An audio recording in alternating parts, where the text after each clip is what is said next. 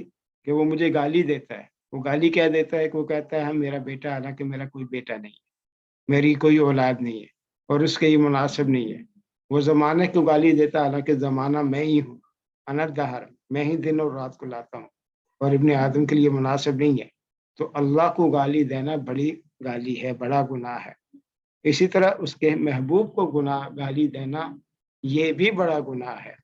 اللہ اپنی ذات کے لیے تو وہ برداشت کر لے گا، لیکن اپنے دوستوں کے لیے، اپنے حبیب کے لیے وہ کبھی بھی برداشت نہیں کرتا۔ وہ حبیب خلیل اللہ ہوں، وہ عیسیٰ علیہ السلام ہوں، اسحاق علیہ السلام ہوں، کوئی بھی ہو، کسی بھی نبی کو گالی۔ اس کی ایک سمپل سی مثال میں آپ کو دیتا ہوں۔ مجھے ذاتی طور پر اگر کوئی کچھ کہے میں برداشت کر لوں گا، میں اتنا ہائپر نہیں ہوں گا، اتنا غصہ نہیں آئے گا، میں ایک لمٹ تک غصے ہوں گا۔ لیکن اگر میری بیوی کو کوئی کچھ کہے یا ماں باپ کو کوئی کچھ کہے تو میں زیادہ ہائپر ہو جاتا ہوں، زیادہ بلش ہو جاتا ہوں، زیادہ غصہ ہو جاتا ہوں۔ اور میرے دوست کا اگر کوئی کچھ کہے تو کئی دفعہ ہم کہتے ہیں یار مجھے جو کہنا کہہ لو، خبردار میرے دوست کا نام نہ لینا۔ تو اللہ کے جو انبیاء ہیں، جو اس کے برگزیدہ بندے ہیں، ان کے لیے وہ برداشت نہیں کرتا۔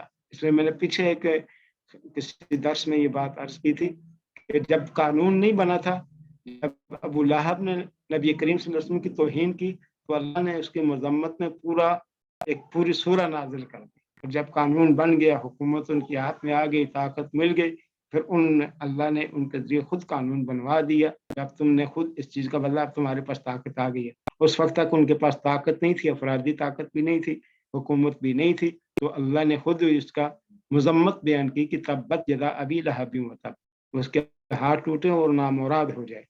اس نے محمد کو نعوذ باللہ یہ کہا تبا لک، تو نامراد ہو جائے، لہٰذا جماعت نے اس لیے ہمیں جمع کیا۔ تو اللہ نے کہا نہیں، وہ نامراد نہیں بلکہ تو نامراد ہوگا، اور اس کی نسل بھی نہیں چلے گی۔ اس کے بیٹوں نے اس کے ساتھ جو سلوک کیا وہ پوری ایک ڈیٹیل ہے، پورا ایک تاریخی واقعہ، تفسیری واقعہ ہے۔ تو اللہ کو گالی دینا واقعی بڑا گناہ ہے۔ اسی طرح اس کے رسولوں کو گالی دینا بھی گناہ ہے۔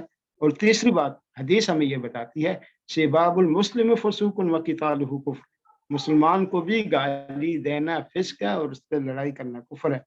حرامی ایک لفظ ہم لوگ بعض علاقوں میں، بعض جگہوں پر لوگ اس کو عام استعمال کرتے ہیں، کہہ دیتے ہیں، کچھ لوگوں کا تکیہ کلام بھی ہوتا ہے۔ حضرت علی کہتے ہیں کہ جو کسی کو حرامی کہے گا اس کو 80 کوڑوں کی سزا دی جائے گی۔ کیوں؟